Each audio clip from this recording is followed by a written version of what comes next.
Johnathan, tell me about why we should care about fruit and vegetable consumption at all. Well, I think it's like one of the key things that is a sort of baseline measurement of the healthfulness of your diet. Mm-hmm. And in the UK, you know, we're kind of the poor people. We've got the poorest health of nearly any nation in all of Europe. Diet or food-related ill health costs us about 98 billion a year to the whole UK economy. That's not just the cost to the NHS, but it's also the cost to business. It's the cost of, you know, sickness and absenteeism and people stopping work much earlier than they need to because their health is so poor. And we need to eat more healthy food to combat food-related ill health. The key sort of to all of that, I think, is more fruit and veg. I mean, there's lots of food we could all eat more of that would help our health and well-being, but fruit and veg is kind of the cornerstone of a healthy diet. And in the UK, well, all of us, we don't eat enough, right? The 5 a day metric, we've all heard it. It's been around for years.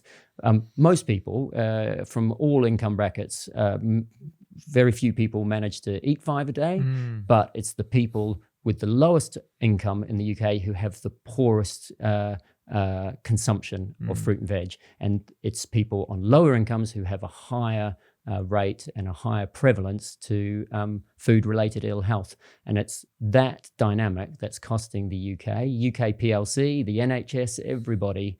It's costing us a lot of money. It's creating untold misery because not being well, being unwell, being unfit is not great. And having long-term health conditions, living with multiple long-term health conditions is not great.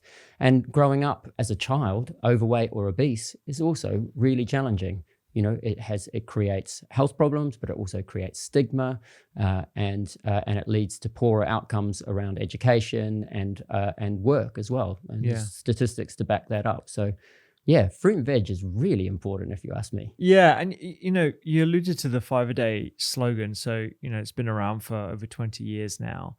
I don't think there is anyone in the UK who's never heard of that slogan, and it exists in various other countries. In America and Japan have got their own, Australia have got their own. Roughly, it's around 400 to 500 grams of fruit and vegetables per day. I personally include nuts and seeds and legumes into that mix as well.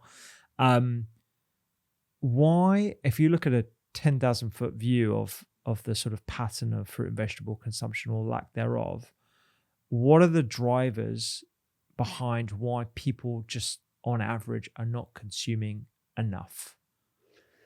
I mean, I think there's a number of dynamics here. One is that we're really good in the UK and globally as well. It's a phenomenon that you'll see in America, especially. You'll see it in Australia and New Zealand, actually, strangely have very high rates of food-related ill health, high rates of obesity, very similar to the UK and the United States. And that's because we're extremely good at making very tasty, very unhealthy food, really cheap, really available, really accessible, and we market it to people. We market it very cleverly at people.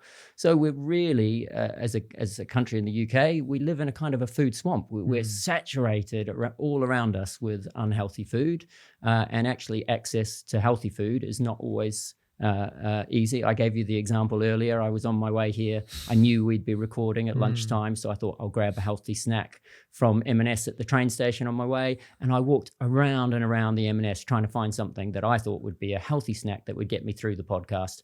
And I managed to come away with a banana and a packet of salted chocolate trail mix with nuts in it, which I thought was somewhat leaning towards the healthier side. It's really difficult to prioritize healthy food in an environment where we're swamped and saturated with unhealthy food.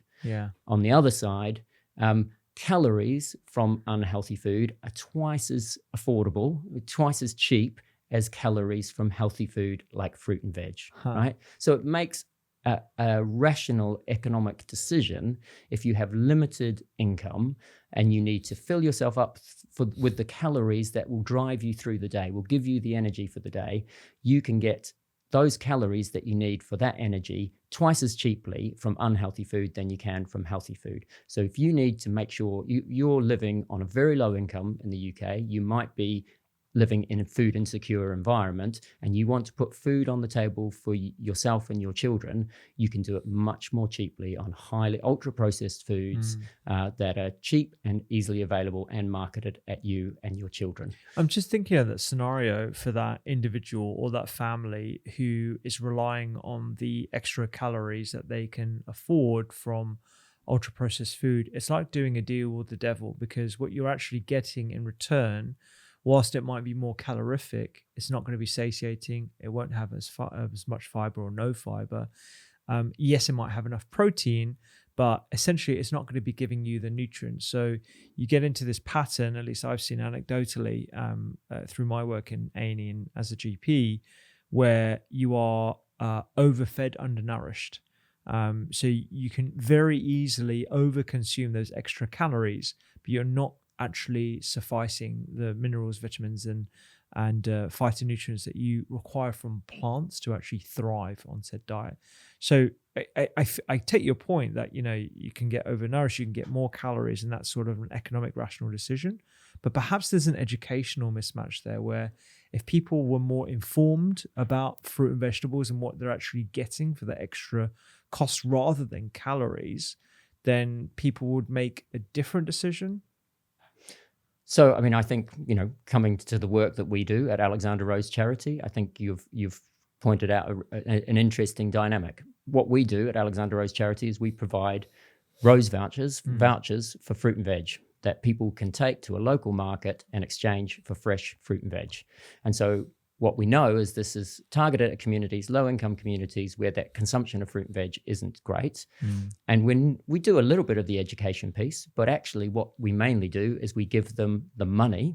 You know, this is cash, it's conditional cash. It can only be exchanged for fruit and veg at local markets, but it's still cash really. And we give them that ability to buy more fruit and veg. And they do. Without that education piece, without even more motivation, just by having the motivation of extra cash to spend on fruit and veg, their fruit and veg consumption goes up. So at the start of the program, only 7% of children on the program are eating their 5 a day. After 6 months, 67% of children are eating their 5 a day. Gosh. On our fruit and veg on prescription programs, so our early years model is targeted at children in families where before they get to school. So it's all about early nutrition, getting the foundations right for the best possible start in life. Our fruit and veg on prescription program targets people in older life who have food-related health problems. And this could be multiple long-term health conditions that could be improved by access to a better diet and better nutrition. And we're seeing very similar. Like at the start of that program, 28% are eating their 5 a day. By the end of it, 80% are eating their 5 a day. So it's a massive change just by giving people the financial ability to buy fruit and veg. And going back to your earlier point about, you know, just the right nutrition, that they're under the overfed, undernourished. That's your phrase exactly. I think in the UK, yes, we do have food insecurity, right? We do have people who are going hungry, and that's absolutely outrageous, considering we're the 7th, 8th richest nation in the world. Crazy. But by and large, it's sporadic hunger. It's skipping meals. It's skipping eating for a day. What we really have, food insecurity is a good word to describe it, but I would call it nutrition insecurity. People do not have the financial ability to able to afford the nutrients that they need to survive and thrive, really. And that is because of the nature of our food system. And I think we have, you know, there's a lot of evidence coming out now that it's not about individual choice. Like, people aren't choosing to have a really bad diet and wanting, you know, they don't care about the outcomes. The evidence is more pointing that that food-related ill health is a natural response to an unnatural environment.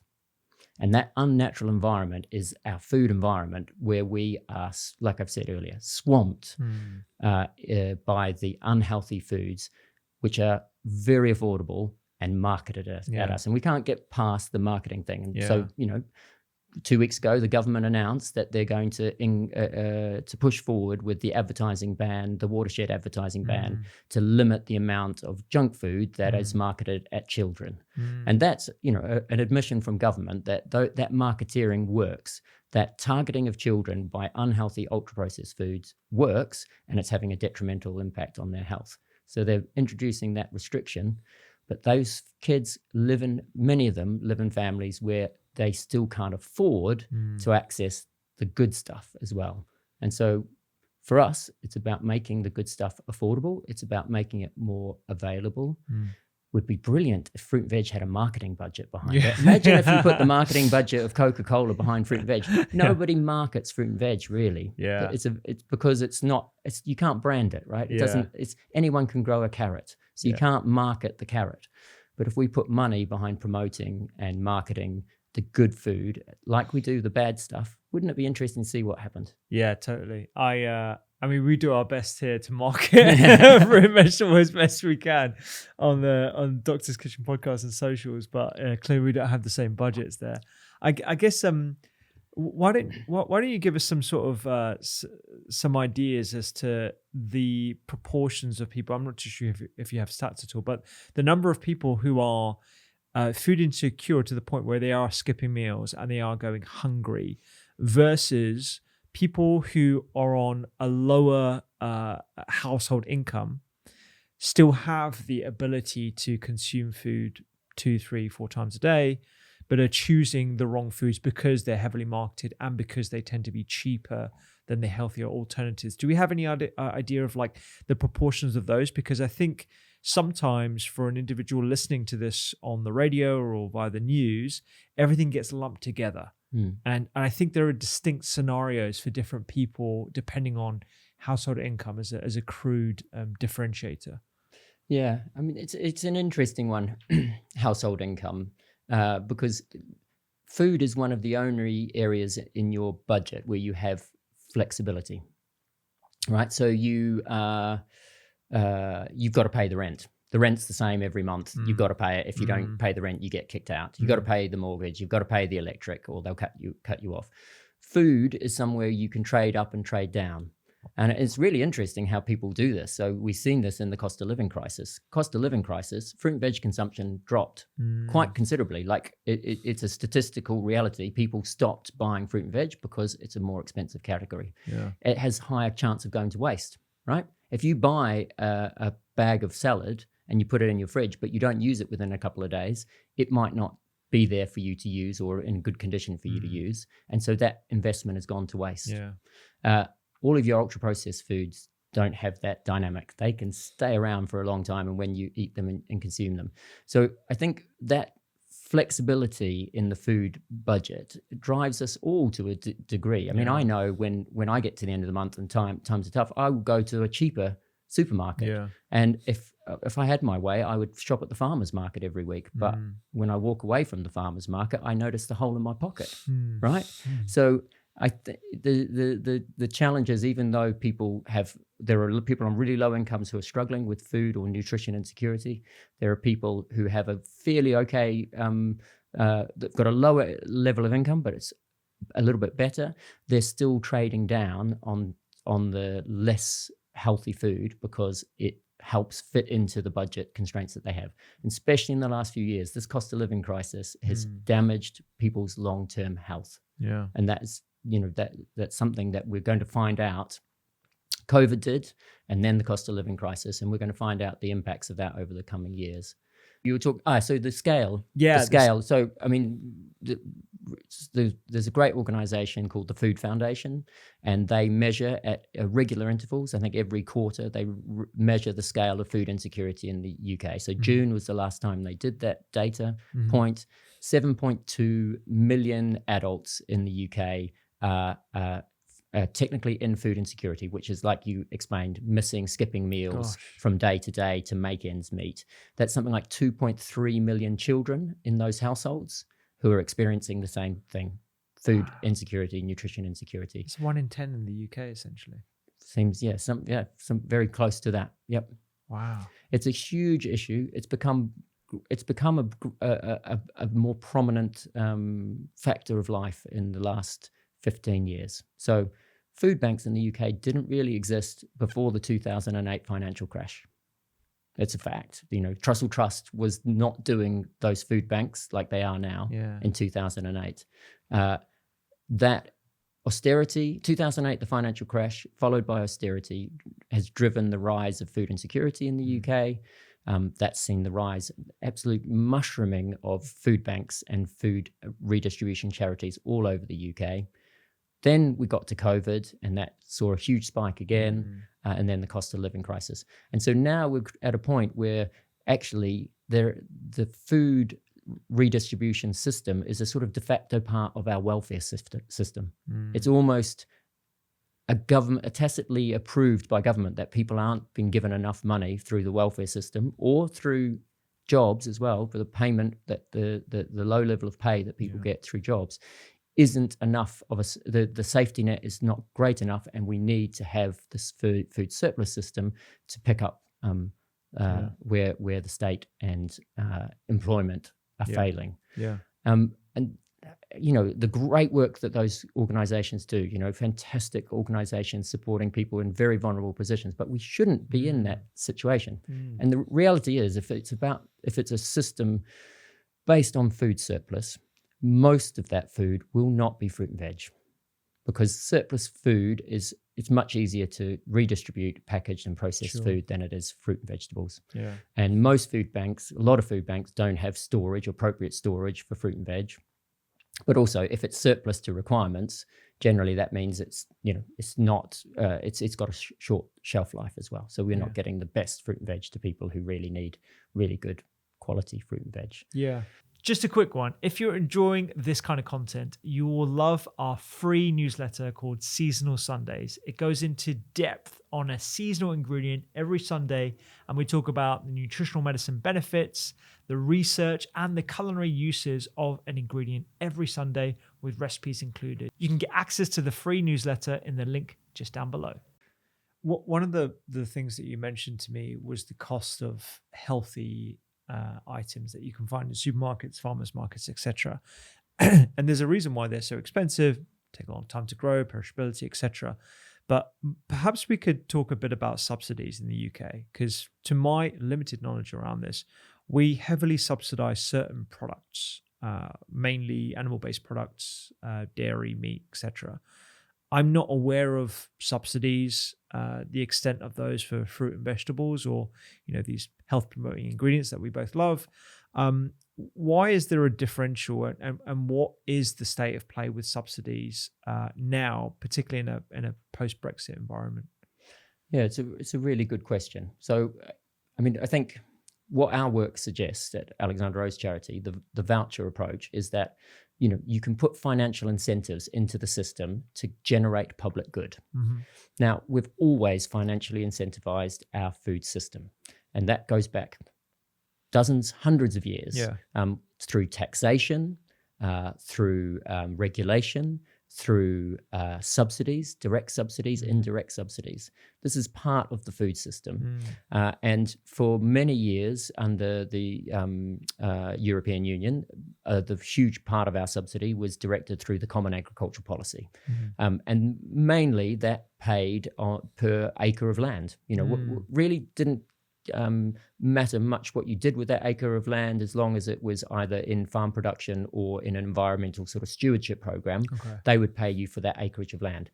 Hence, very large arable farmers who produce things like canola oil, rapeseed oil, wheat, dairy producers, meat producers who occupy a very large amount of land, got the vast majority of the subsidies. Also, the very richest landowners in the UK sucked up most of the subsidies as well. So some of the wealthiest people in the UK who were benefiting from that system. Horticulture, where we grow fruit and veg, right, generally takes up much smaller area of land, especially if you're looking at glasshouses. Tomato production, for example, you can grow a truckload of tomatoes in a glasshouse that covers a couple of acres. And they were basically getting very little subsidy, if any, because they didn't have an acreage to claim on. Okay. So the incentivization in the UK up until recently was all around the animal proteins and arable agriculture, which has its impacts, of course, and not on fruit and veg by and large. We've left the European Union for good or for bad. But one good thing potentially from that is that we do take back control of the way that we financially incentivize our food system, the subsidies that we use to incentivize our food system. And the great news is that the principles under what's called ALMS, the Environmental Land Management, I think it is called, the legislation brought in by the last government, is that it's to pay for the focus of our subsidies is now to pay for public good. And public good includes environmental stewardship, biodiversity, flood defenses. But wouldn't it be great if we could extend the idea of public good out to the health that is generated by our food and agriculture system? And I mean, it's a great idea, right? It just takes it a step further. So why should you get more subsidies just because you're, got dairy cows and you're producing milk or meat from sheep than somebody who's producing fruit and veg, which we need a lot more of for our health and well-being. We also need a hell of a lot more of it to hit our climate targets. There's a statistic that's been bandied around recently, which says that to meet our climate goals by 2032, we have to increase fruit and veg consumption in the UK by 30%. So that's a great thing for our climate. But if we all increased our consumption of fruit and veg by 30%, that'd have a massive health impact. And 100%. That is an amazing public good, right? Yeah. So this is where climate change and health and health inequalities can be linked. You can get dual benefit by looking at them in the round. And I think, increasing financial subsidies for fruit and veg within our agriculture policy would be fantastic. What I've been talking to policymakers about is how the work that we do is a financial incentive that goes directly into the hands of consumers who need the access to that fruit and veg most.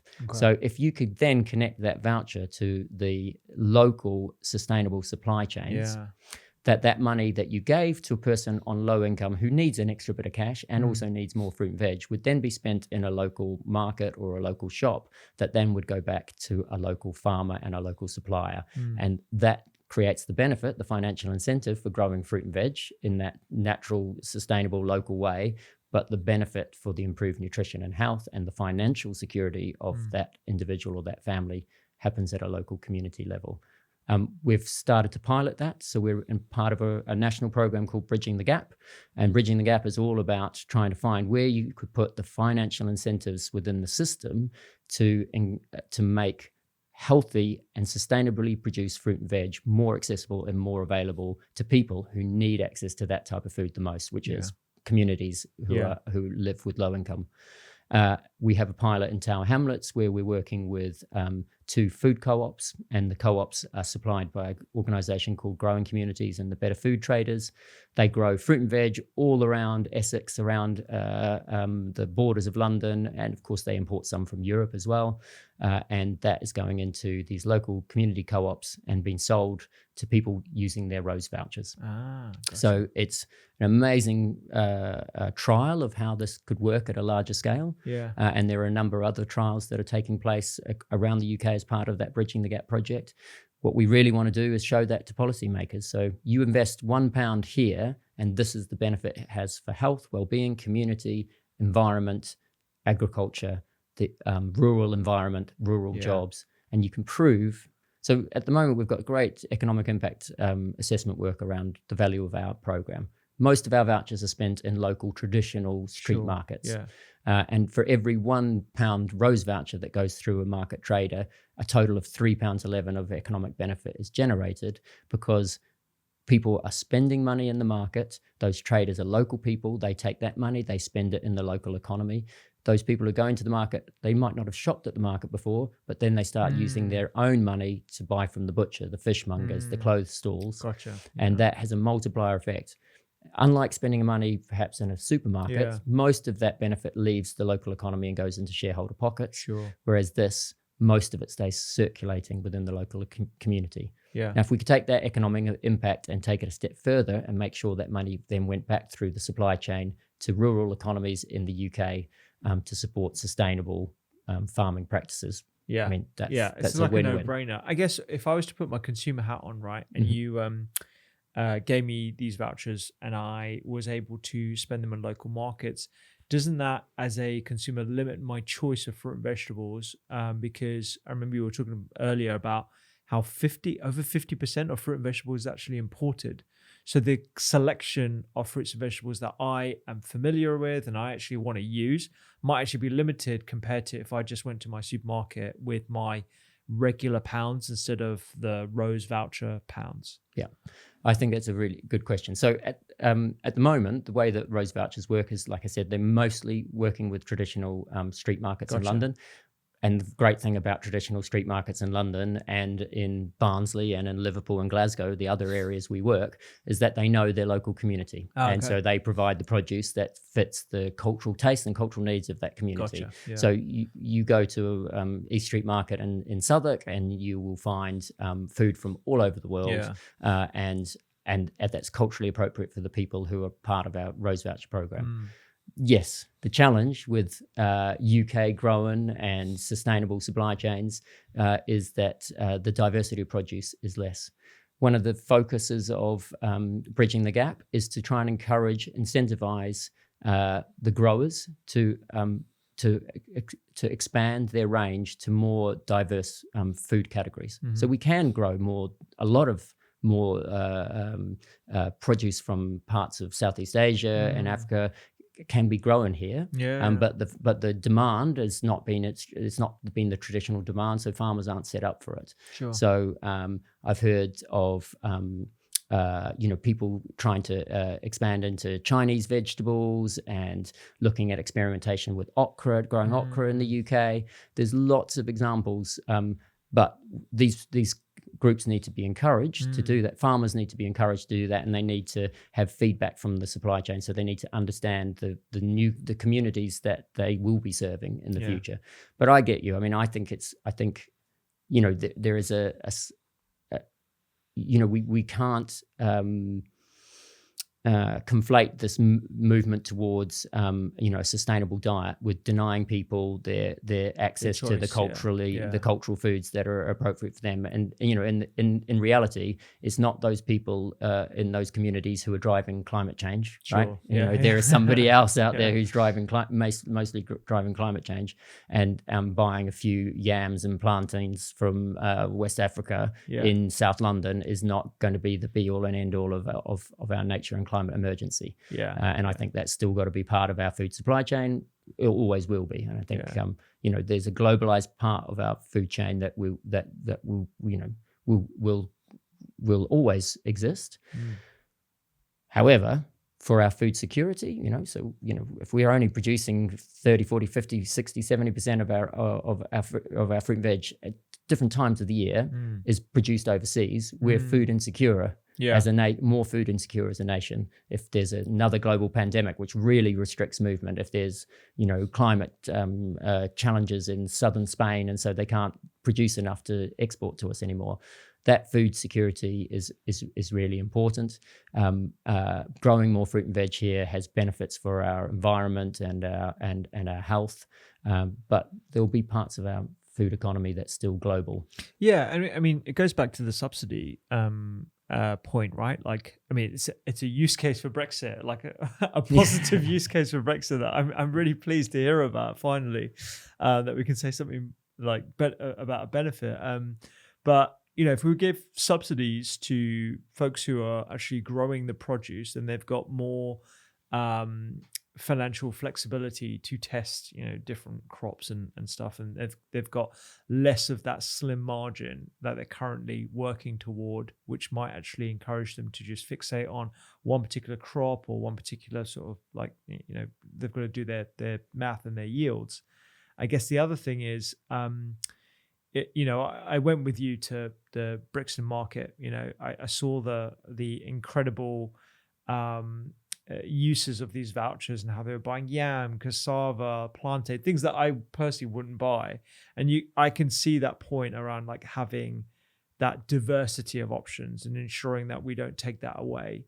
I think it's an important point to ensure that consumer choice, but something that everyone understands now and has been brought to light was the stress in our supply chain during conflict that wasn't even on our borders, during COVID, which obviously was global. These are all things that I think should make us realize the value of the subsidies for fruit and vegetable consumers, but also from a health point of view. And that's what I kind of want to go dive into a bit more, because I don't see this purely from the perspective of ensuring that people aren't going hungry. That's obviously a very, very important thing, but also the burden on the NHS.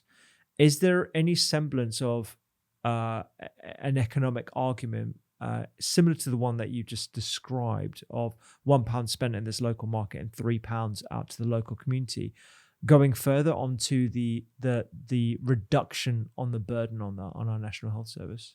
Yeah, no, it's a great question. So for ourselves, we've done that sort of social value economic impact assessment. Sure. And I have the statistics to hand, in fact, Oh, so right. I'll try and find them and read them out. But so, yeah, so like it makes sense. Like if you can increase people's consumption of fruit and veg, especially in early years. So we know that children, 1 in 5 children are turning up to school in the UK either overweight or obese. Okay. By the time they get to year 6, so that's 11 years old, it's 1 in 4. 1 in 4. 1 in 4. So something's going wrong in those early years, right? Before they even get to school. We know that the first 1,001 days of a child's life has huge impacts on the life trajectory around speech and language, socialization, education. You know, you get things right in the first 1,001 days, that sets someone's life trajectory. Huge evidence around that. It's the same with their food intake. If they eat a varied, diverse diet in early years, they're more likely to have a very diverse diet when they're older and have better health outcomes. Okay. So we've done the statistics on that. I've got to get very focused. I'm getting old. It's getting really bad. That's all good. So the social impact evaluation that we've done on our project in Southwark shows that for the Rose Voucher Fruit Veg Project would save the NHS £265 for every child on the program and £115 for every adult as well. Wow. So the benefits are there for all to see. These are immediate cost savings to the NHS in the period around our work. The long-term savings that are available. So I think for this, we need to look at the United States, right? So the US have been running fruit and veg voucher projects now for about 20 years. They started a lot earlier than we did. And there's some very clever people over there. I mean, of course, they've got high rates of food-related ill health, some probably the highest in the world.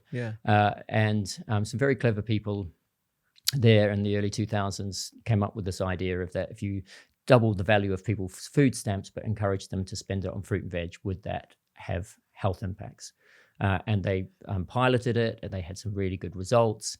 And then they evolved into their fruit and veg on prescription model, which works with hospitals, dietetic departments, and with people who have food-related ill health. So type 2 diabetes, overweight and obesity, and they go to their weight management clinic and they get fruit and veg prescription that they can take to their local markets.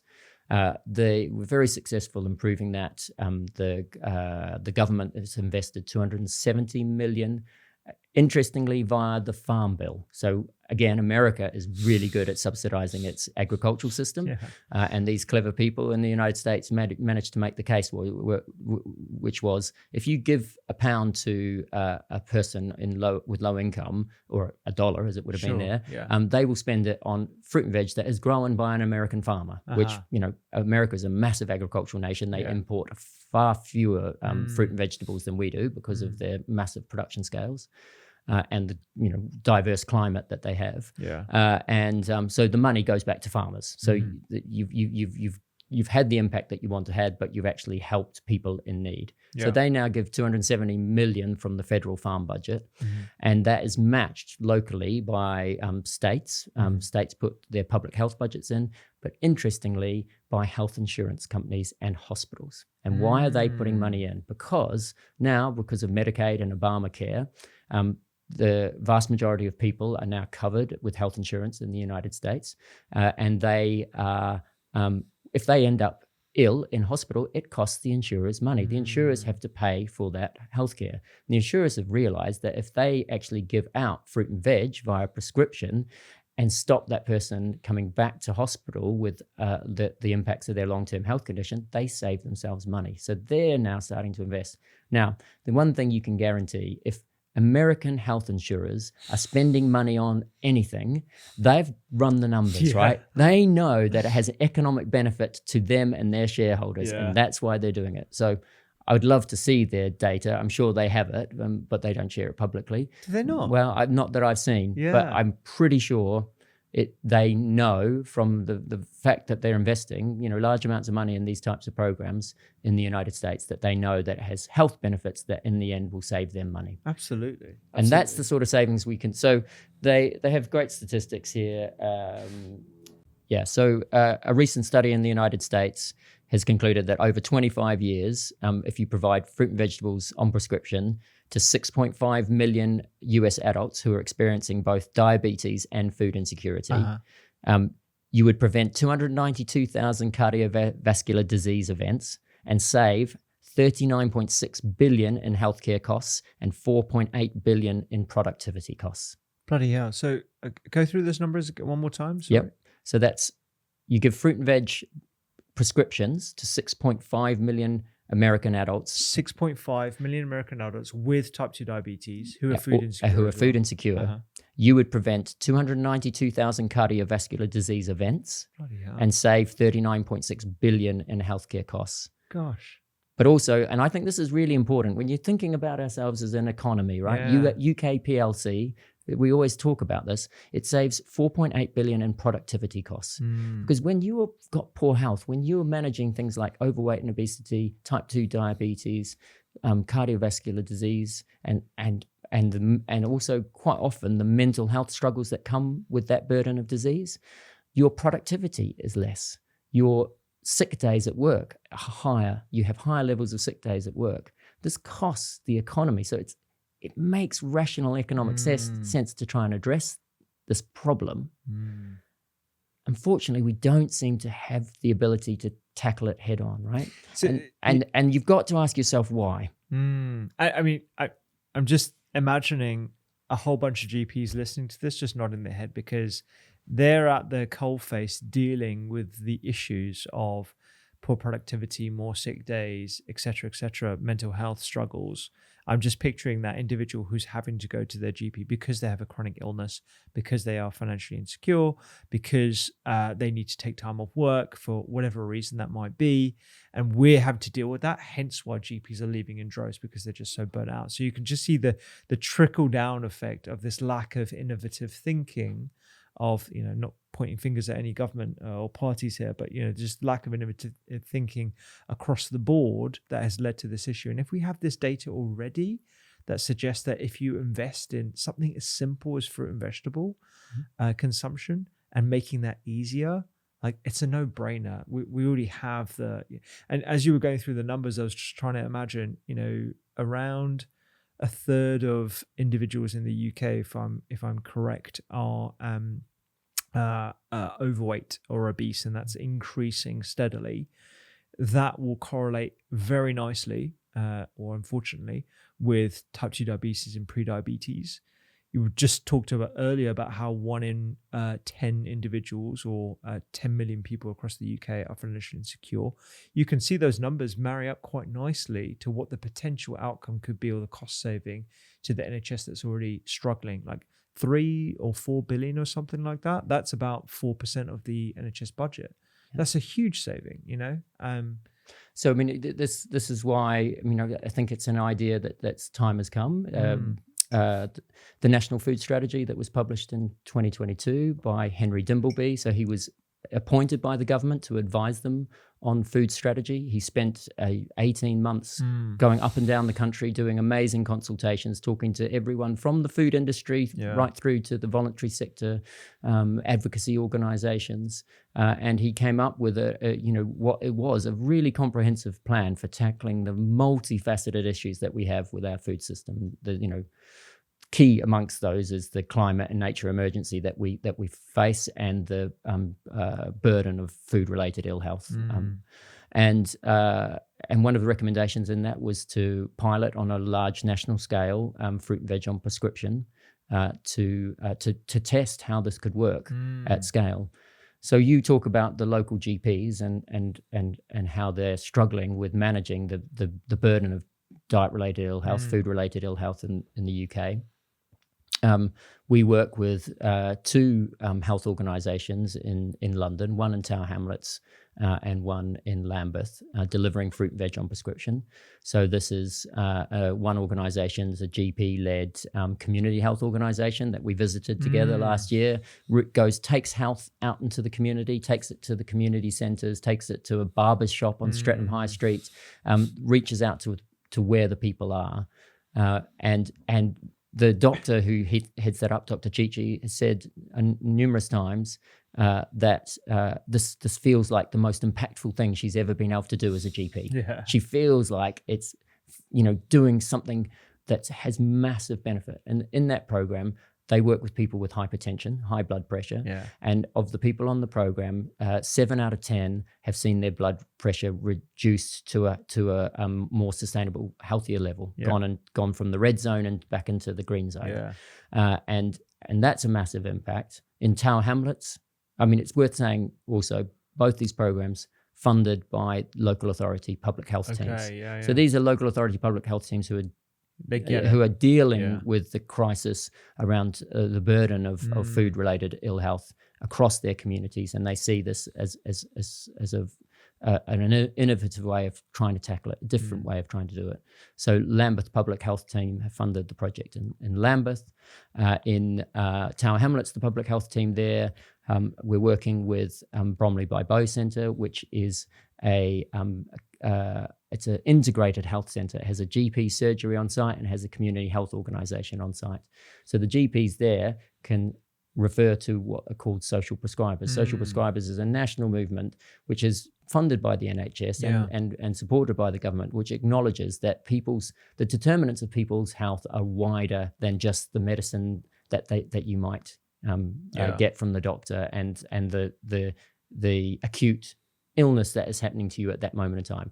That your health is connected to your environment, it's connected to your social situation, it's connected to your housing, to your financial situation, to your wider environment. And social prescribers are there to help people after they've visited the doctor to get maybe their metformin for type 2 diabetes, what other things could they do to support them to be able to make wider lifestyle changes that can benefit the health condition that they're living with. These are people with chronic health diseases, multiple what they call comorbidities, and quite often living with mental health challenges. Mental health challenges come, when you've got very little money as well, that creates a mental health crisis as well. It creates stress and anxiety, which also plays back into your health outcomes. And what we're seeing there is, huge improvements in health well-being by prescribing fruit and veg. We're seeing a reduction of 60% in GP visits from that cohort. 60%. So a fall of 60% in the number of times they visit the GP. These are people who go to the GP very regularly because of the multiple and complex health needs that they have. Reduced by 60%. You think about the savings to the NHS of that reduced the number of visits to the doctor, just on the waiting lists on that doctor's surgery, so that they can see more patients who need access at that time. It really helps. Now, fruit and veg increased consumption is super important, right? But the holistic part of this project is that it's not just I always say the program is a literal and a metaphorical carrot. Right? Okay. So you go along to your GP surgery, or in the early years model, you go along to the children's centre. You get a voucher that you can go down to the market and buy a carrot. Yeah. But next week, you go back to the children's centre or you go back to the GP surgery, you talk to the social prescriber to get your next voucher. And in doing so, that social prescriber goes, how's your week been? What challenges have you got going on? Oh, the housing stuff hasn't been resolved. Let's talk to your housing management organisation and see what we can help you with. You need some more debt advice. Let's get your debt advice. Yeah. So all of that, let's do income maximisation. That's a really key thing. So many people aren't accessing the benefits that they're eligible for.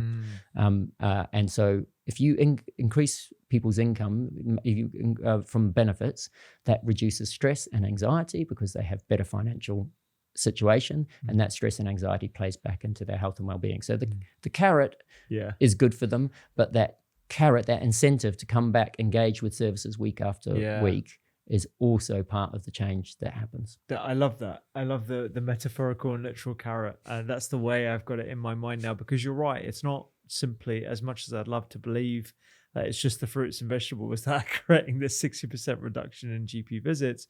It's going to be the interaction, that community feel, the fact that you feel that you're supported as well by the services that you're eligible for, and actually that engagement as well. You've hit a recent milestone of £1 million worth of vouchers. Is that right, in the last year? Yeah, so we've just passed the 3 million mark in total. So we started doing this in 2014, very small, just a couple of pilots in Hackney and East London. That's grown out. It's taken quite a few years, but it's spread out now. So we're in 5 London local authority areas. We're in Barnsley in South Yorkshire, Liverpool, and Glasgow in Scotland. It took us about 7 years to do the first 1 million vouchers. I think we did celebrated the first 1 million in 2019. And took us about 18 months to do the second 1 million. Oh, wow. And it took us just over 12 months to do the third 1 million of vouchers. So the scale has really grown. So the graph, if you imagine, is just going up and up. Yeah. And that's testament to the amount of need that there is out there. So, this is growing substantially because of COVID and because of the cost of living crisis. But also it shows that it's a model that people are starting to realize is a different way of addressing the problem around food and nutrition insecurity that's slightly different to the surplus supply chain work that food banks do. Yeah. Because if you're a local authority area, you're trying to address the levels of need in your community, but you want that to be sustainable. So you want, first and foremost, you want the food that they're consuming to be as healthy as possible. So the vouchers do that because it's fruit and veg. But then that voucher goes back into the high street, which is the high street that local authority manages. And so like we said earlier, if every voucher is worth £3.11 in total economic benefit to that local community, the local authority is going, well, this makes sense. I'm putting £1 back into the pockets of my residents, and that £1 goes back into the pocket of the high street, and then it generates extra income for the high street. It increases footfall on the market, increases use of the high street, keeps people out of the shopping mall and the supermarket, and puts money circulating within our local economy. Yeah. So they get it from both the health and well-being angle and the local economic regeneration angle, but they're looking for different ways of making a difference that they think can be, good in the round and more sustainable. And that's why we've seen income in recent years. We're seeing increase in income from local authorities who commission our work. We raise funds as a charity, right? So we're out there asking people for funds every day to try and help us support our work. So we raise monies from trusts and foundations, corporates, and individuals. But we also expect at least 30% of the match funding to come from local authorities.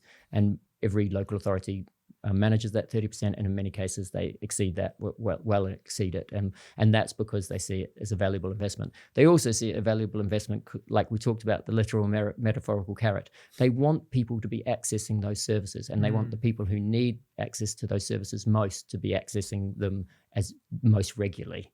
So they are helping get the carrot, they're helping put the money back in the local economy, but they're helping their residents engage with the services that they support, like children's centres, community health organisations, to get the wider wraparound benefit of the whole program. Yeah, totally. It's a challenging external environment.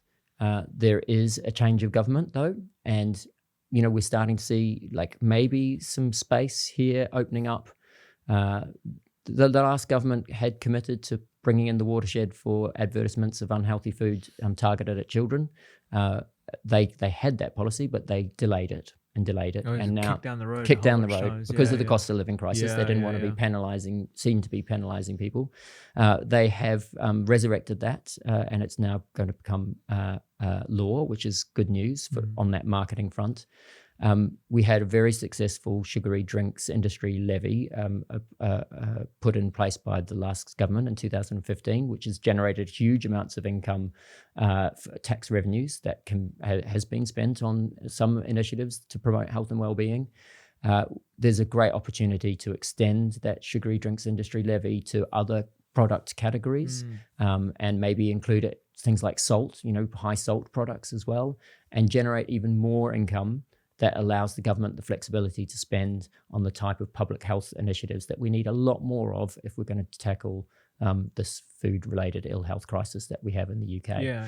So, we're doing a lot also to try and get the message to government, right? So we're trying to take the impact evaluation studies that we've done, and knock on the doors of MPs and parliamentarians and local authority leads and the mayors across all the metro areas in the UK, trying to put this in front of them to say, look, this is a different way of approaching things. Yeah, and there's the economic incentive as well. If you've got the data to demonstrate that the local authorities that use your schemes actually generate more income, I mean that's like a no-brainer. And I guess as we bring this chat to a close, because I feel like I could talk to you about the wider sort of food system for a lot longer, but if you were to describe what your North Star is, like I mean, you're never going to get to a point where you can sit on your armchair at home and just feel like I've done my job. There's always going to be work to be done, but if there was something that you were aiming for in terms of the scale of your operation, how many local authorities you're in, whether you're actually part of the NHS, in the same way social prescribing is, maybe fruit and vegetables prescribing should be a thing of itself. Like what does that look like? Paint that picture for me and the listeners. Yeah, I mean, I would love for us. I mean, my ultimate aim or ultimate vision would be for everyone to have access to healthy and affordable food where they live, right? And that, I think, will have huge benefits for the UK, for people's health and well-being, for our food system, our food economy, our climate and nature, biodiversity. So how do we get there? And I think there are a number of clear steps for us as an organization. I don't want us just to replicate Rose Vouchers in every town and city across the UK, because I think that you'd never get there. As a charity, we'd never address all of that need, and there would be huge amounts of unmet need. We need to change the food system, and the way that happens is through influencing the people who have the levers for making change within that food system. So it's about taking our evidence base and influencing those people who have control of food policy, the food subsidies that we talked about. How do we financially incentivize our food system to create the outcomes that we want? And it's not just about higher production levels and more money for food industry people. It's about making the food system work for everyone here in the UK. So for us, it's a good timing for the question. We're in the process of developing our 5-year strategy, which looks at the sort of medium term, right? So that's my ultimate goal. Everyone has access to healthy and affordable food in their local community. The medium term steps we need to take, we've got local authorities knocking on our door, so we are going to expand. So we've got some really, really strong interest, both in the early years model and in fruit and veg on prescription, and we'll see us working in new areas across the UK in the next couple of years. At the same time, we'll be taking that evidence base to government. I think we've got a great opportunity with to revisit the National Food Strategy. Henry Dimbleby's work, I think, was an exceptional piece of work. It's not often that government actually surveys the whole territory and brings people together. And, people from the food industry all the way down were very supportive of it. One thing you'll find in the food industry is that they just want a level playing field. They don't want to lose out competitive advantage. So they're not going to change themselves. Sure. Because if they change, they reduce sugar, if they reduce the ultra processing of their food, their competitor will just take it, will just flood into that vacuum left and take up the money. You see it from the head of Danone and I think Unilever have all called for more government regulation to create a level playing field for the food industry. So I think that will be really helpful if we can get Henry Dimbleby and his ideas back into the heart of government. And there is noises out there that the current government thinks of his work very highly and are seeking advice and guidance from him. For us, that means piloting, getting the government to really invest some money. And the National Food Strategy only recommended $6 million of investment to pilot in 7 areas around the UK. That's peanuts, right? Yeah. Healthy peanuts without the salt, yeah. maybe. We would really like to see the government try and do that. We also think the government has last government set up these things called family hubs. You remember Sure Start, the Labour government program, a fantastic program of work, which basically set up Sure Start centres in communities all across the UK to give children the best possible start in life. And they were incredible resources when they were set up, and they had so many programs going on. And they've morphed over time into children's centres, and then the last government invested in them and turned them into family hubs. Big investment, central government investment, 300 million going into family hubs. This government is likely to continue with that work. They should there's about 50 million of that money that's put towards improving infant feeding. At the moment, that the Department of Education won't let them spend any of that 50 million on supporting Rose Vouchers. Really? It would really make sense if we could convince Department of Education to allow those local family hubs, many of whom we already work with, and many of whom asked the grant manager at DFE if they could use the money to fund Rose Vouchers. That was declined. I would love to see that decision reversed and the ability for family hubs to spend the money in that way. We're going back to the numbers, the sheer number of people who are financially insecure. I mean, I would have thought, and I'm not heading up your organization here, I just want to caveat that, but I would just want my North Star metric to be everyone who's in that situation has access to Rose Vouchers. I know you don't want Rose Vouchers to be painted up and down the country because, the wider mission is affordable food that people can buy in their locality.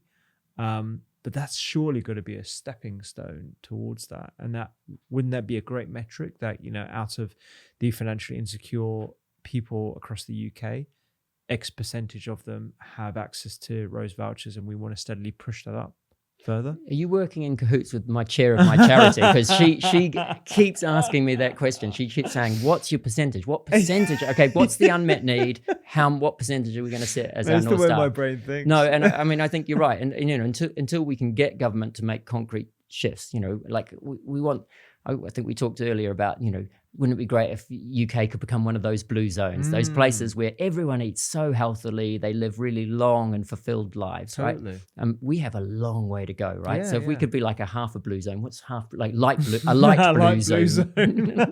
It would be a massive shift change for us as a country. And how do you incentivize that food systems change? You've got to put the money in somewhere. And yes, I think Rose Vouchers is a good way of doing that because it puts money into people's pockets and they need more money, right? Yeah. People are really struggling. If we can find a way to give people more money, that's really good. But that money is then going in to incentivize the type of food system that we all need.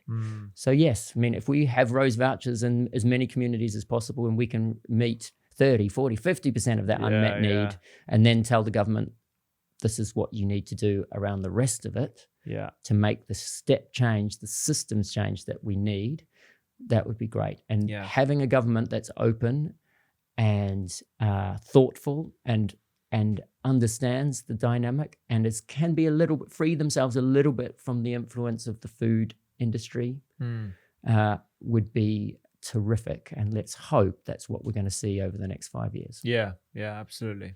Johnathan, look, I love your work. I'm just such a passionate supporter of what you do. it's amazing to see the progress in the short amount of time that I've known you and the organization. And I honestly feel like we're at a tipping point, and I feel like you are going to hit those 30, 40, 50% numbers that your chairs are asking you for. So this is brilliant. It's brilliant to hear. And look, we'll have to have you back on at some point in the future to monitor your progress. So I appreciate your time and I appreciate your work massively. Brilliant. Thanks, Rupi. Yeah, thanks for having me. It's great. If you want to learn to recognize the health foods that are actually quite unhealthy, I would check out this video right here.